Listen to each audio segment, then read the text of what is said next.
Mummy को feel हुआ कि जिस साइड मम्मी का मुंह टेढ़ा हुआ है उस साइड कोई हाथों से ऐसे ऐसे कुछ कर रहा है। नमस्कार दोस्तों, आज मैं अपने चैनल पे बहुत दिनों बाद एक वीडियो अपलोड करने वाला हूँ, जो कि एक वीडियो नहीं, एक सत्संग है। जो हमारे संजय जी हैं, जो उन्होंने एक सत्संग किया था अभी 2 दिन पहले घर पर अपने, तो उसका मैं आपको वो वीडियो मैं अपलोड करने वाला हूँ। और मैंने भी सुना और आप भी अगर सुनेंगे तो आपको भी बहुत अच्छा लगेगा ये सत्संग। और इस सत्संग को दोस्तों ज़्यादा से ज़्यादा शेयर कीजिएगा इस वीडियो को, और पसंद आए तो कमेंट में जय गुरु जी भी लिखिएगा। तो चलिए शुरू करते हैं।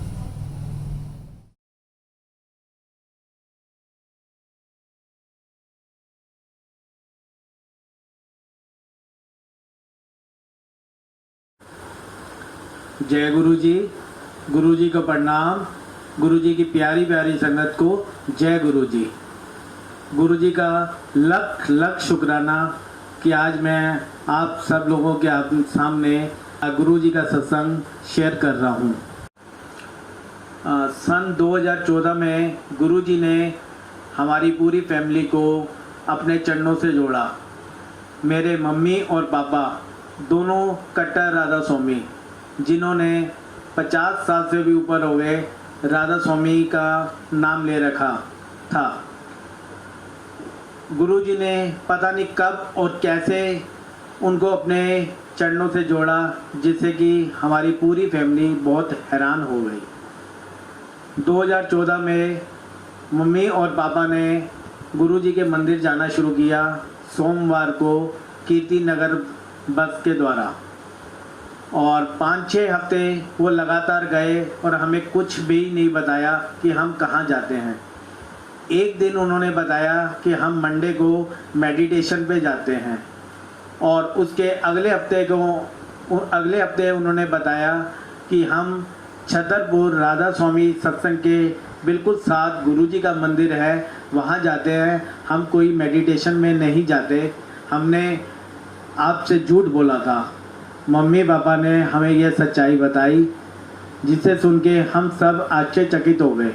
और उन्होंने बताया कि गुरुजी इस वक्त फिज़िकल फॉर्म में नहीं है, और उनका मंदिर जो है बड़ा मंदिर कहलाता है, या गुरुजी का आश्रम कहते हैं। और उन्होंने गुरुजी के बहुत सारे चमत्कारों के बारे में बताया, जिसे मैंने भी सुना और मेरा मन भी किया कि मैं बड़े मंदिर जाऊं। अभी मैं बड़े मंदिर जा पाता, इससे पहले ही मेरी मम्मी को फेशियल पैरालाइज का अटैक पड़ गया। गुरुजी से जुड़ने के सिर्फ 1-1.5 महीने के बाद ही मम्मी को फेशियल पैरालाइज का अटैक पड़ा, और हमारे पापा उनको आरएमएल हॉस्पिटल में ऑटो पे बिठा कर ले गए। मेरी शॉप पहले गोल मार्केट में थी। मेरे को वहाँ पर फ़ोन आया घर से कि ऐसे ऐसे मम्मी को प्रॉब्लम आ गई है। आरएमएल हॉस्पिटल हमारी दुकान से सिर्फ आधा किलोमीटर दूर। मैंने अपना स्कूटर उठाया और आरएमएल की इमरजेंसी में गया, और वहाँ पे मम्मी पापा को देखा। वहाँ पर मैंने देखा कि मम्मी का मुंह जो है हल्का सा टेढ़ा हो गया है, और एक आँख जो है उस पर इफ़ेक्ट आ गया है। मैं वहाँ घबराया हुआ था। मैंने वहाँ सिर्फ डॉक्टर से बात करी, और सिर्फ मन ही मन में जय गुरु जी जय गुरु जी जय गुरु जी करता रहा। मैंने गुरु जी से शिकायत नहीं करी कि आपसे जुड़े हुए हमें सिर्फ 1.5 महीना हुआ है और आपके इतने सारे चमत्कार सुने हैं, लेकिन मेरी मम्मी के साथ ऐसा क्यों हो गया। ना ही मैंने गुरु जी से कहा कि मम्मी को जल्द से जल्द ठीक कर दो, लेकिन सिर्फ जय गुरु जी करता रहा। और बिल्कुल सच्चे मन से मैं जय गुरु जी करता रहा। डॉक्टर ने सीटी स्कैन कराया, जिसके अंदर आया कि पैरालाइज का अटैक पूरी बॉडी में कहीं भी नहीं है, सिर्फ आइज पर और फेस पर है। डॉक्टर ने कुछ दवाइयाँ लिख दी और 2 दिन के बाद ओपीडी में बुलाया। हम वहाँ से बाहर निकले मम्मी पापा को ऑटो कराया और अपना स्कूटर पार्किंग में की तरफ चला गया। वापस आने के लिए, हॉस्पिटल से बाहर आने के लिए एग्जिट का जो रास्ता है वो दूसरी साइड है। और जब मैं स्कूटर से सिर्फ 10-15 कदम दूरी पर था, एक छोटी सी गली को मैंने क्रॉस किया और स्कूटर स्टार्ट किया। और जैसे ही थोड़ा सा आगे बढ़ा, उस गली की तरफ पहुंचा, एक अंकल जो उस वक्त पहले नहीं खड़े थे, अचानक पता नहीं कहां से आ गए। बहुत लंबे चौड़े हट्टे कट्टे और उनकी एक टांग पे प्लस्तर चढ़ा हुआ था। उन्होंने कहा मुझे इस गली को जो है क्रॉस करा दो, क्योंकि उस गली में पानी भरा हुआ था। उन्होंने बताया कि मेरे को नई दिल्ली स्टेशन जाना है, मेरा एक्सीडेंट हो गया है, जो कि मुझे याद नहीं कि उन्होंने पूरी तरह क्या कहा था, कि मुझे नागपुर जाना है और मेरा रास्ते में एक्सीडेंट हो गया, तो मुझे नई दिल्ली स्टेशन छोड़ दीजिए। मैंने उन अंकल को मना कर दिया, क्योंकि उस गली में पानी भरा हुआ था और उनकी टांग में प्लास्टर था। अगर वो उनको मैं स्कूटर पे बैठाता तो स्कूटर अनबैलेंस भी हो जाता। तभी एक बहुत बड़ा चमत्कार हुआ। एक नीले रंग के चेतक स्कूटर पे एक सरदार जी उस गली में हमारी तरफ आ रहे थे। उनके आने से जो स्कूटर के द्वारा पानी उछल रहा था, उससे पता चला कि इस गली में कोई खड्डे नहीं है, कोई पत्थर वगैरह नहीं है। तो मैंने एकदम स्कूटर को रोका और उन अंकल को कहा कि बैठ जाइए। मैं घबराया भी हुआ था, टेंशन में भी था, लेकिन मैंने उनको बिठाया और मैंने उनको कहा अंकल मैं नई दिल्ली स्टेशन तो नहीं, आपको गोल मार्केट के सर्कल पे उतार दूंगा। वो मेरे साथ बैठ गए और मैंने अपने साथ एक अनजान व्यक्ति को बिठाया। तो मैंने कहा पता नहीं ये कौन है कौन नहीं है। मैंने अपने पीछे रखे पर्स की ओर ध्यान रखा कि पता नहीं कौन है, मेरा पर्स ही ना निकाल लें। मैंने अपना पर्स का भी ध्यान रखा और उनसे कुछ बातें करते हुए मुश्किल से 2 मिनट 3 मिनट में गोल मार्केट के सर्कल पे पहुंच गए और उनको वहीं पर उतार दिया और मैं शॉप पर आ गया। रात को जब मैं घर पहुंचा, मम्मी की कंडीशन देखी, हमने कुछ डिसाइड किया। हमने RML की दवाइयाँ छोड़ के अपने फैमिली डॉक्टर्स को दिखाया। उन्होंने कुछ दवाइयाँ लिख दी और साथ में फिजियोथेरेपी लिख दी। मम्मी ने फिजियोथेरेपी कराना शुरू किया और मम्मी को और हमारी पूरी फैमिली को गुरुजी पर पूरा विश्वास था। मम्मी ने आईज के ऊपर काले रंग का चश्मा पहनना शुरू किया और मुंह पे फेस पर चुन्नी बांधकर बड़े मंदिर हर मंडे को जाने लगे। 2-3 मंडे लगातार गए। एक रात संडे को उन्होंने मना कर दिया कि मैं कल बड़े मंदिर नहीं जाऊंगी। मैं अभी तक गुरुजी के मंदिर नहीं गया था।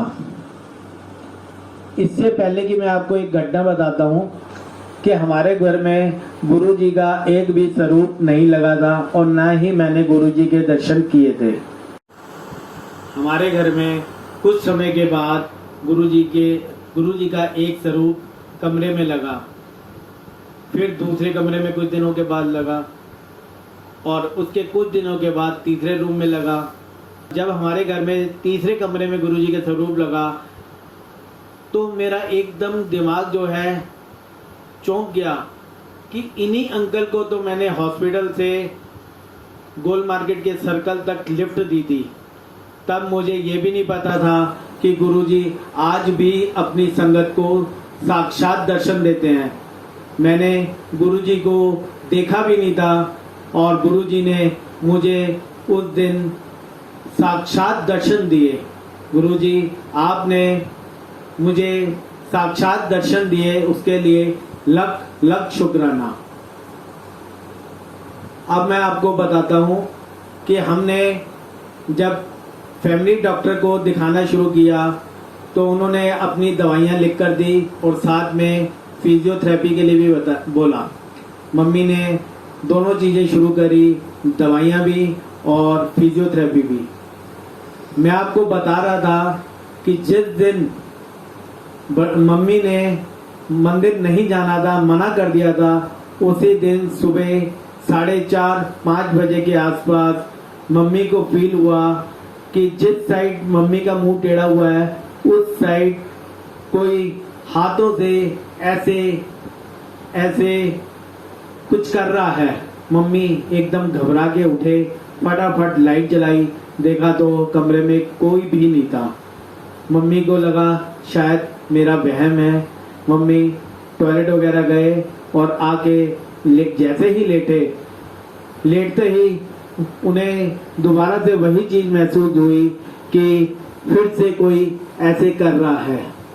वो साक्षात गुरुजी आए थे और उनकी फिजियोथेरेपी अपने हाथों से करके गए।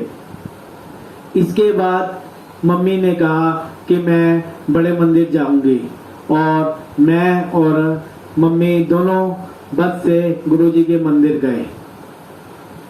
और इस घटना के कुछ ही दिनों के बाद मम्मी का फेशियल पैरालाइज बिल्कुल ठीक हो गया, जिसे देखकर डॉक्टर्स और फिजियोथेरेपिस्ट दोनों हैरान हो गए कि इतनी जल्दी तो किसी का भी ठीक नहीं होता, और जिसका ठीक हो भी जाता है तो कुछ ना कुछ अपना निशान छोड़ जाता है। मम्मी का बहुत ही जल्दी फेशियल पैरालाइज ठीक हो गया और निशान भी बिल्कुल हट गया। गुरुजी आपका लख लख शुक्राना। आपने मुझे बड़े मंदिर अभी बुलाया भी नहीं था और आपने अपने साक्षात दर्शन मुझे करा दिए। गुरुजी ने 2-3 बार और भी मुझे अपने साक्षात दर्शन दिए हैं, जिसका मैं आपको अगले सत्संग में शेयर करूंगा।